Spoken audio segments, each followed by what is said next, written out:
Les plateformes pétrolières en mer sont conçues pour résister aux conditions météorologiques les plus extrêmes. Au cœur de l'océan, loin des côtes, l'équipage de l'Ocean Ranger comptait sur la technologie et la fiabilité de la plateforme pétrolière. Mais si mauvaise formation, conception défaillante et météo extrême se combinent, même leur confiance ne suffit pas.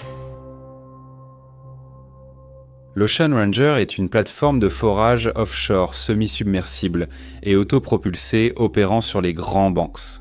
Elle appartient à une société américaine, Ocean Drilling and Exploration, ou ODECO pour faire court. Elle est affrétée par Mobile Oil Canada, titulaire des droits de forage du champ pétrolifère d'Hibernia. Mobile Oil Canada est une filiale de Mobil Corporation, société américaine.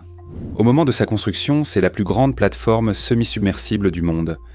La plateforme pèse près de 25 000 tonnes. Elle mesure 396 pieds-bondes de long, 362 pieds-bondes de large et 337 pieds-bondes de haut, ce qui la rend aussi haute qu'un immeuble de 30 étages. En flottant, environ un tiers de sa hauteur est sous la ligne de flottaison. Elle flotte sur 2 pontons de 400 pieds de long qui se trouvent à 80 pieds sous la ligne de flottaison. Ces pontons possèdent donc des compartiments de ballast qui peuvent être partiellement remplis d'eau de mer. Cela aide à stabiliser la plateforme en cas de mer agitée. Elle est capable de forer à des profondeurs océaniques de 1500 pieds. Les grands bancs, eux, sont dans l'Atlantique Nord, à 166 miles à l'est de Saint-Jean de Terre-Neuve, Canada. Elle est réputée pour ses importantes réserves de pétrole et de gaz. Elle est également connue pour ses conditions météorologiques extrêmes, surtout en hiver. Et la profondeur de l'océan dans la région varie de 30 à 180 mètres. Le 14 février 1982 au matin, 84 membres d'équipage de l'Ocean Ranger reçoivent un bulletin météo annonçant l'arrivée rapide d'une violente tempête hivernale sur les grands bancs. La tempête est due à un gros cyclone atlantique. En cette saison, la région subit souvent des phénomènes météo extrêmes et la tempête annoncée sera particulièrement puissante. L'Ocean Ranger est conçu pour résister à une tempête extrême. La plateforme ayant déjà résisté à des conditions difficiles, l'équipage et les opérateurs ont confiance en sa capacité à affronter cette tempête. L'équipage de l'Ocean Ranger se prépare au mauvais temps. Les procédures d'état standard incluent donc la sécurisation des équipements mobiles, la vérification de la fermeture des portes et hublots étanches, ainsi que la stabilité de la plateforme via la gestion des ballasts. Le contrôle du ballast est crucial pour la stabilité de la plateforme. Il régule l'eau dans les ballasts sous la plateforme, permettant d'ajuster flottabilité et stabilité selon les conditions de mer. Avant la tempête, l'équipage vérifie le système avec soin. Même s'ils commencent à prendre ces précautions nécessaires, il n'y a pas de raison immédiate de s'inquiéter. Ils savent que les plateformes ont déjà surmonté ces crises. Malgré la gravité attendue de cette tempête, les opérations régulières sur la plateforme continuent. La tempête atteint l'Ocean Ranger à la tombée du soir. Des vents violents et d'immenses vagues rendent minuscule l'Ocean Ranger. Il est conçu pour résister à des vents allant jusqu'à 100 nœuds et à des vagues de 110 pieds d'eau de haut, mais cette tempête s'avère extraordinairement puissante avec des vagues qui dépassent les limites calculées de la plateforme. À 19h, une vague scélérate touche la plateforme voisine SED-CO 706, aussi exploitée par Mobil. La vague endommage le pont et emporte un canot de sauvetage. Malgré le mauvais temps et la mer agitée, l'Ocean Ranger continue ses opérations de forage. L'équipage a confiance en la plateforme. Et la culture de l'industrie offshore veut que les interruptions des opérations soient évitées à tout prix. Cependant, les conditions deviennent difficiles. L'équipage doit naviguer sur la plateforme par temps orageux et veiller au bon fonctionnement et à la sécurité. Cela nécessite une surveillance constante des systèmes de la plateforme, en particulier du système de contrôle du ballast qui est essentiel pour maintenir la stabilité de la plateforme dans une mer agitée. La communication avec la Terre continue pour informer sur l'état de la plateforme et la situation.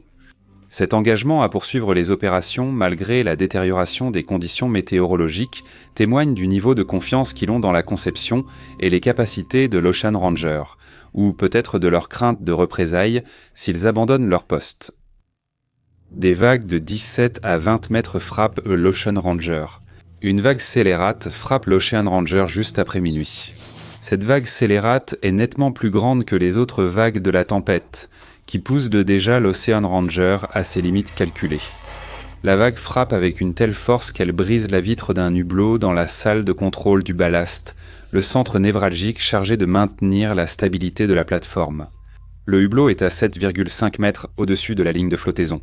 À chaque vague suivante, l'eau de mer s'engouffre dans la pièce par le hublot brisé. Cette pièce est remplie d'équipements électroniques et de panneaux de contrôle qui commandent les systèmes de ballast. L'eau de mer inonde le centre de contrôle, provoquant des dysfonctionnements immédiats des systèmes. L'eau de mer provoque d'importants courts-circuits électriques dans le système, entraînant la défaillance de composants clés du système de contrôle des ballasts.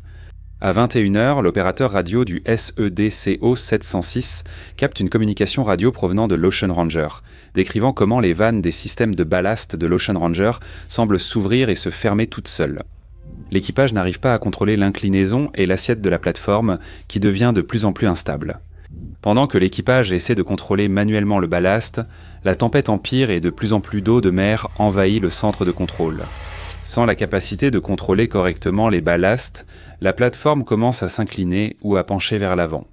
Cela signifie que lorsque la plateforme affronte les vagues, sa proue s'enfonce de plus en plus dans chaque vague, ce qui la pousse davantage sous l'eau au lieu de monter et de passer par-dessus les vagues. L'eau commence à inonder les compartiments à chaîne situés à l'avant dans les colonnes de soutien d'angle. L'équipage chargé du contrôle du ballast fait face à plusieurs inconvénients.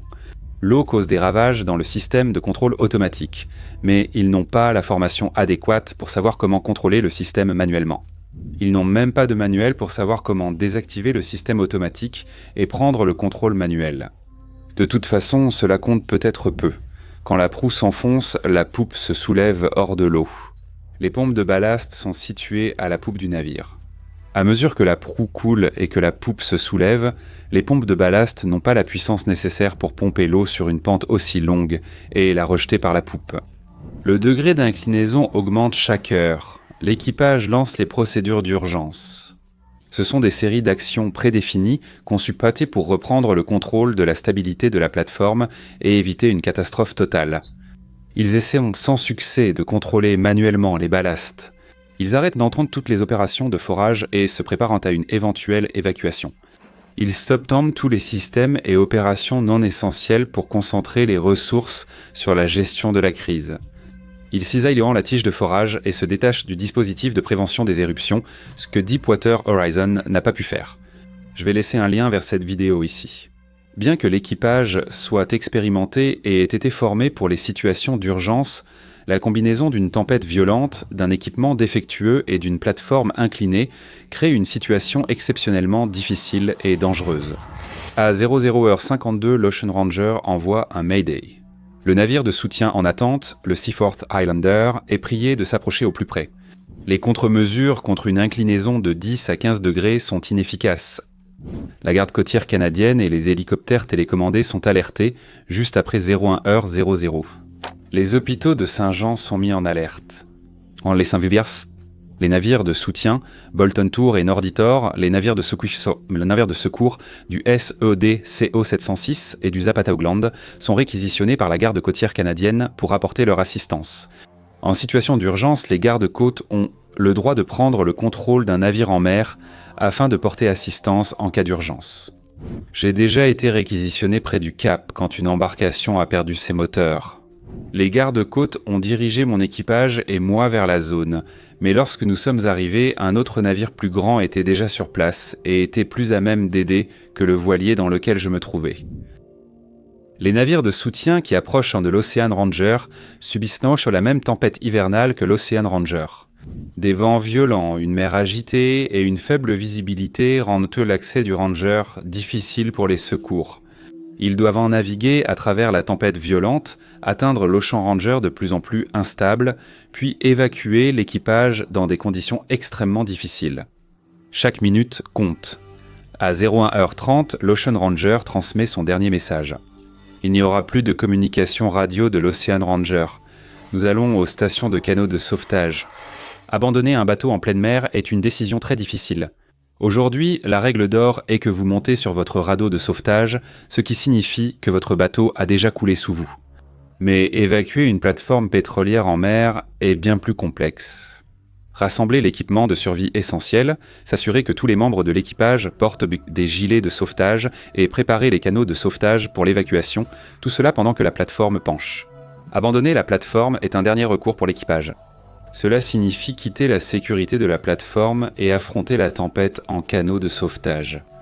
Ça doit être terrifiant de quitter un énorme navire détruit par la tempête pour monter dans un petit bateau qui, en comparaison, a la taille d'une baignoire.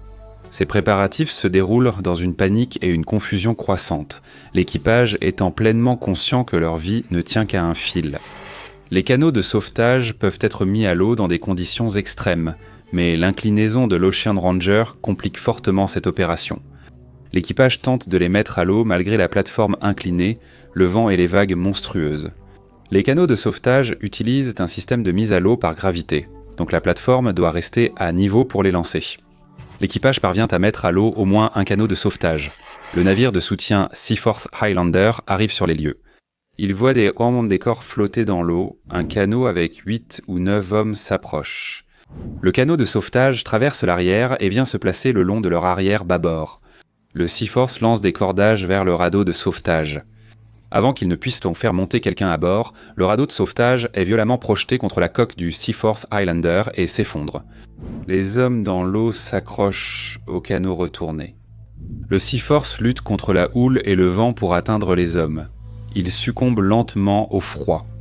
Un homme porte une combinaison de survie orange. Le Seaforth se met en position et manque de peu de le hacher avec ses hélices. L'équipage sur le pont lance un grappin pour essayer de tirer l'homme à bord du bateau. Le grappin accroche son gilet de sauvetage, mais l'homme glisse sous la ligne de flottaison.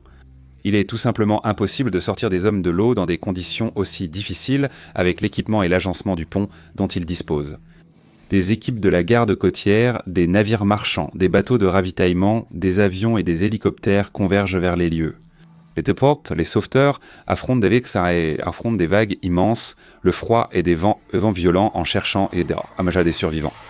À 2h30, le premier hélicoptère de secours arrive.